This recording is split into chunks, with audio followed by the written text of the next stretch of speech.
Saudações, gente bonita, mestre líder aqui falando. Ouro Preto, Minas Gerais, 7 horas e 20 minutos, meio da Mata Atlântica, segunda-feira. Bom, dando continuidade à nossa análise, nós vamos continuar falando sobre as implicações da vitória dos republicanos nos Estados Unidos e também o que significa, pelo menos geopoliticamente, a derrota dos democratas. O governo Biden durou 1 ano e meio, no limite mesmo 2 anos. Depois as condições mentais dele declinaram a um nível que impediu ele de continuar na prática como mandatário do país. No fim, os democratas não deixavam ele nem mais dar entrevista. Ele mesmo falava nas raras vezes que ele tinha contato com a imprensa que eles não deixavam ele dar entrevista. E arrumaram uma mesa qualquer para ele, nítido isso. Uma mesa à toa, escrivaninha. E alguns papéis para ele ficar mexendo na caneta. Ele não governava de fato. Os Estados Unidos passaram 2 anos, eu não diria acéfalos, né? Mas governados pela família, né? Pela esposa do Joe Biden e pela cúpula do Partido Democrata. O país, de fato, se tornou classicamente uma oligarquia, certo? Nos últimos 2 anos e meio, 2 anos, Joe Biden não governou. E desde o início, é claro que ninguém tem as faculdades mentais diminuídas de maneira como se fosse uma queda de uma cachoeira, não. É uma cascata que começa com uma corredeira, vai descendo. Então foi ficando nítido já durante o processo de escolha dos candidatos. O Partido Democrata se empenhou muito para que a ala esquerda do partido não concorresse. Então eles apostaram suas fichas no Joe Biden, sabendo que ele já tinha faculdades mentais certa e seriamente comprometidas. Certo? Então eles já sabiam que ele não concluiria o mandato. Ou que eles, essa cúpula, concluiria no lugar dele. Né? Então, enfim, a política, no início, o Joe, ele se envolveu na guerra da Ucrânia por motivos... ele nunca foi uma boa pessoa, não tenho pena do Joe Biden. Ele foi o responsável, ele mesmo admite, há vários vídeos dele admitindo o prazer que ele sentiu em destruir a Sérvia, em acabar com a Iugoslávia. Ele, quando era vice-presidente, teve um papel importantíssimo na Lava Jato, no golpe contra a Dilma e na movimentação que resultaria na prisão do presidente Lula. Ele teve um papel muito importante nisso. Então, ele sempre foi um preposto do Partido Democrata. E o trabalho dele é de lobista, ele era lobista, sempre foi lobista do mercado financeiro, dos especuladores, certo? Ele era um lobista. Então nunca foi boa pessoa. Então, no início, a guerra da Ucrânia ainda é obra dele, mais que do Partido Democrata. Ele escolheu pessoas como Vitória Nuland, é um grupo de judeus de origem ucraniana que odeiam profundamente a Rússia, porque ele precisava da guerra da Ucrânia. Por que ele precisava? Porque o filho dele, o cocainômano, era suspeito, vamos usar essa palavra suspeito, de ser envolvido até o talo em escândalos de corrupção na Ucrânia. Então, para proteger o filho dele, ele fez uma guerra. Isso não é incomum na história humana. Certos impérios são destruídos por causa disso. Por pais que, para proteger filhos criminosos, ou incompetentes ou incapazes, destroem aquilo que deveriam proteger. Isso não é incomum. Acontece muito. De verdade acontece muito. Por isso que o sistema chinês, que ignora essas questões familiares em prol da supremacia do partido. Cara, que lugar bonito. Fala sério. Por isso que o sistema chinês é bem mais eficiente. Mas enfim, né? O fato é que a guerra da Ucrânia foi provavelmente o último ato consciente, né, do Joe Biden. Ele fez a guerra para proteger o filho bandido. A verdade é essa, né? E cercou-se de pessoas como Victoria Nuland. E o grupo dela, né? Qual que é o nome do marido dela? Paul Kagan. É todo um grupo de neocons. Quando a Victoria Nuland foi gentilmente convidada a se aposentar, é o momento em que o golpe contra o Joe Biden foi dado. Que momento a cúpula formada pela elite, principalmente pela ala Clinton-Obama, que se uniram, essas duas alas, mais Obama do que Clinton, e a esposa de Joe Biden se uniram para derrubar essa ala mais Clinton, na verdade, né? Foi basicamente um golpe dado pela ala Obama mais a esposa de Joe Biden em cima da ala Clinton. Foi o momento em que a Victoria Nuland foi aposentada. Ela não se aposentou, ela foi aposentada. O momento que ela falou, não, agora quem manda somos nós. Então nesse momento o Joe perdeu completamente o controle, não só do partido, como do governo. Né? Já nitidamente a gente não tinha nem ideia do que estava acontecendo. Vocês podem ver que isso aconteceu pouco depois de demonstrações inequívocas de perdas severas de capacidade mental dele, certo? Enfim, quando essa nova cúpula, digamos assim, essa cúpula mais obamiana assume o controle dos Estados Unidos, eles não... Você pode pensar, bom, mas a ala pró-Ucrânia, pró-guerra na Ucrânia, foi demovida. De forma nenhuma, a guerra, na verdade, ela acentuou. Mas não eram os partidários dos judeus ucranianos que dominavam o Departamento de Estado, que foram escorraçados do partido e do controle do governo. Então, por que a guerra na Ucrânia continuou? Porque aí passou a atender mais claramente os interesses do establishment, né? Coisa que o Obama sempre fez muito bem. O Obama foi a primeira pessoa que ganhou o Nobel da Paz pela cor da pele. Porque ele foi eleito e ganhou o Nobel. O que ele fez para merecer? Sabe, até o outro lá que teve as eleições roubadas, Al Gore, ganhou o Nobel da Paz por causa de um PowerPoint. Vá lá, né? Embora isso demonstre a piada que é o Nobel da Paz. Mas a questão é que o Obama ganhou o Nobel da Paz por ser preto. E aí o cara fez guerra como se não houvesse amanhã. Líbia, Síria, Somália, Afeganistão.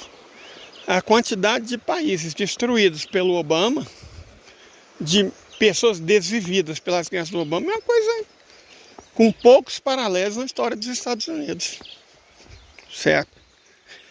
Então o Obama sempre foi da ala da guerra. Mas aí sem necessariamente motivação ideológica. São negócios, business, não é pessoal. É pelo dinheiro dos patrocinadores, certo? Então é claro que a guerra continuou. E aí, gente, nós temos que fazer um adendo interessantíssimo na percepção que o Putin, mais que o Xi Jinping, teve do momento. Peraí, deixa eu só passar esse terreno lameado, gente, que isso aqui requer muita atenção. Pronto. O Putin, arguto e compreensor de como funciona os Estados Unidos, não quer dizer que o Xi Jinping seja menos inteligente ou seja menos arguto. Quer dizer que o Xi Jinping, ele entende fantasticamente a China, como a Rússia é entendida fantasticamente pelo Vladimir. Só que o Vladimir, além de... Peraí, vou ter que dar outra pausa. Nossa, quase caí. E eu tenho bursite. Se forçar os ombros, tá doendo horrores. Mas voltando, o Vladimir, ele, além de ter uma compreensão extraordinária da Rússia, da história, da etnologia, das tradições, da cultura, ele entende muito bem como o mundo funciona, porque o Xi Jinping é engenheiro.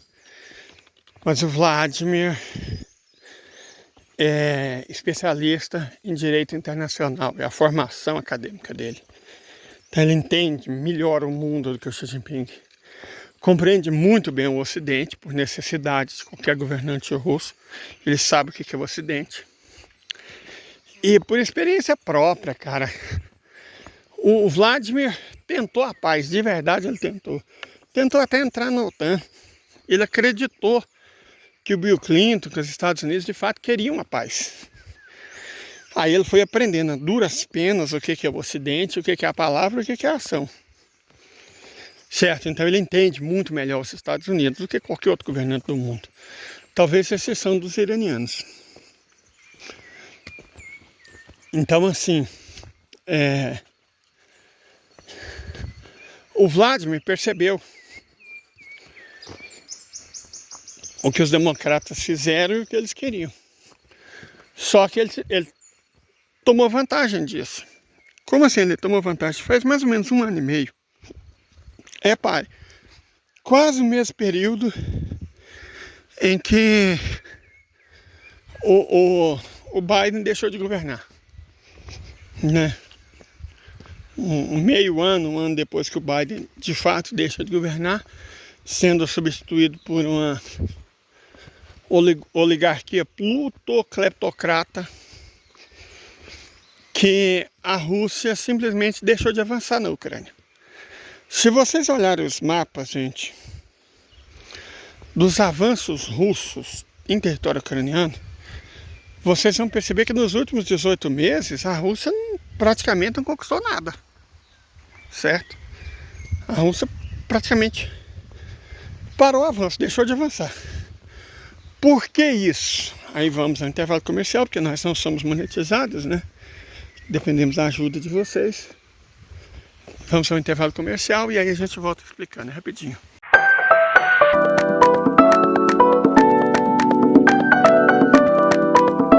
Bom, por que isso? Porque quando Vladimir percebeu a situação e confirmou que quem mandava nos Estados Unidos definitivamente não era mais Joe Biden,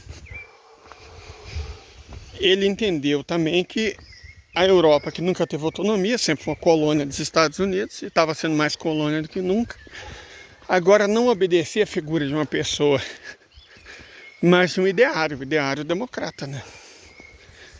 E aí ele teve uma ideia brilhante. Se ele avança usando a superioridade militar, tecnológica, logística, evidente, ele termina a guerra da Ucrânia, ele terminaria a guerra da Ucrânia, provavelmente já em março desse ano. Ele terminaria simplesmente anexando a Ucrânia. Só que o Vladimir, como bom discípulo de von Clausewitz, ele entende que guerra é o quê? Guerra não é confronto. Guerra é política. Por outros meios, mas guerra é política. Entendeu isso? Chamou Stravka, né? O comando russo. Falou, bom, agora a partir de agora, gente, tá acontecendo isso e isso, nós vamos fazer isso e isso. O que a Rússia passou a fazer? Como nós dissemos, se vocês olharem o mapa dos avanços russos em território ucraniano de hoje e de 1 ano e meio atrás, você não vai ver tanta diferença. Mas o que a Rússia ficou fazendo então? Simples.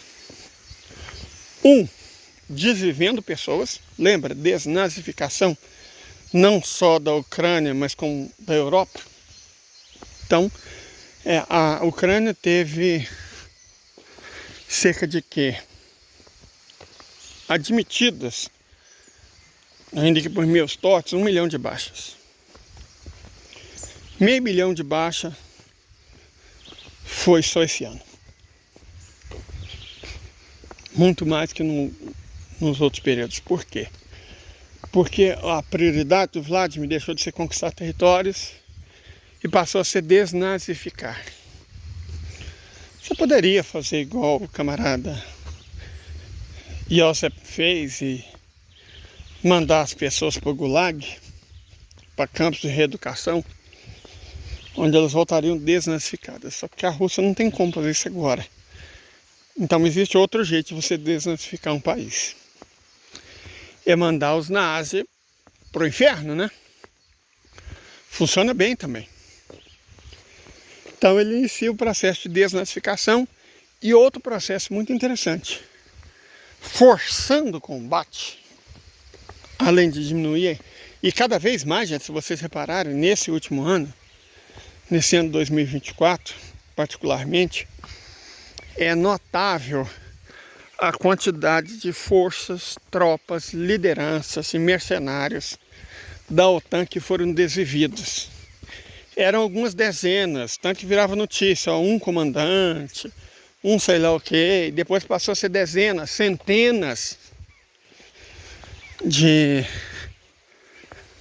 OTAN boys ou mercenários que eram da OTAN, né, de países da OTAN e de outras nações, que eram desvividos por ataque. Então, nitidamente, ele passou a atacar impiedosamente a mão de obra da OTAN, forçando a OTAN a gastar cada vez mais equipamento, cada vez mais armas, cada vez mais munição, deixando eles sem isso, porque ele sabe que a base industrial deles é ridícula. Né? Esses países estão todos em crise econômica e tal, a arrecadação diminui, a situação dos trabalhadores, das pessoas piora, os governos são contestados. Então ele passa a focar em semear o caos na Europa e nos próprios Estados Unidos.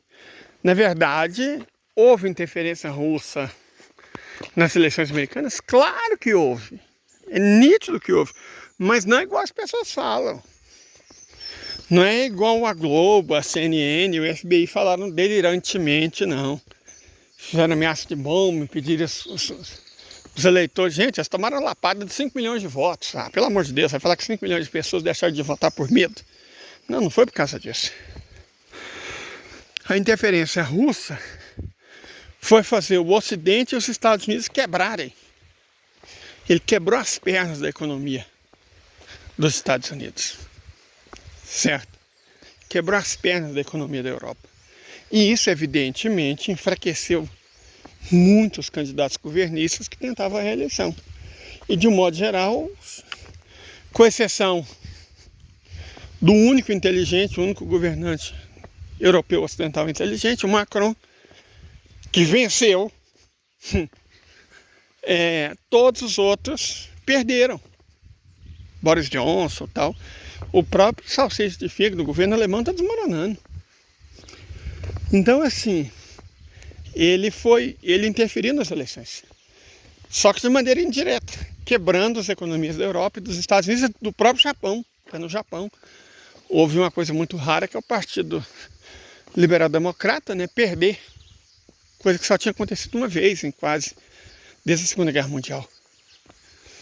Então ele joga com a economia desses países, usando a própria burrice deles para quebrar as economias e, com isso, mudar drasticamente a realidade das urnas. E aí, pró-ucranianos, pró-otanistas, pró-identitários começaram a ser destruídos eleitoralmente. Foi assim que a Rússia interferiu. Lembre-se, gente. Esqueçam o babaca do Dugin. Dugin é só um Olavo de Carvalho russo. Certo? Não mais do que isso. Ele é um Olavo de Carvalho russo. Um babaca. Então Putin não é seguidor do Dugin. Ai, o Putin combate os liberais. Gente, pelo amor de Deus, quem faz isso são os americanos. É americano que quer dizer aos outros como viver. Os outros não fazem isso.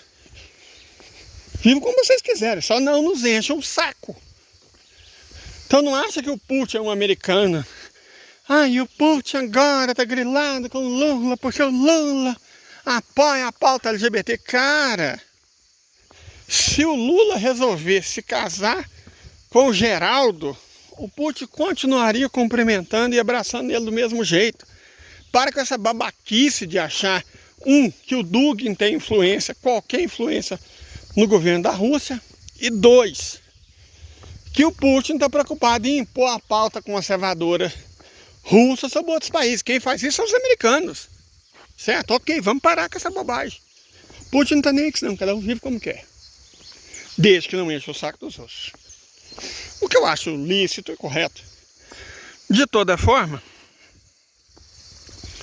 o que acontece é o seguinte.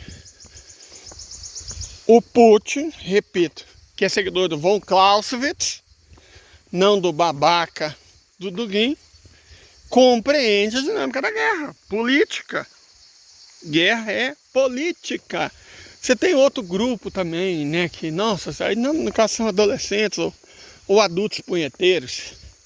Nossa, mas o Putin não destrói a Europa e não sei o que. Gente, por favor. O Putin sabe que a guerra vai terminar, que ele vai precisar de parceiros comerciais. Que bobagem é essa? Sabe?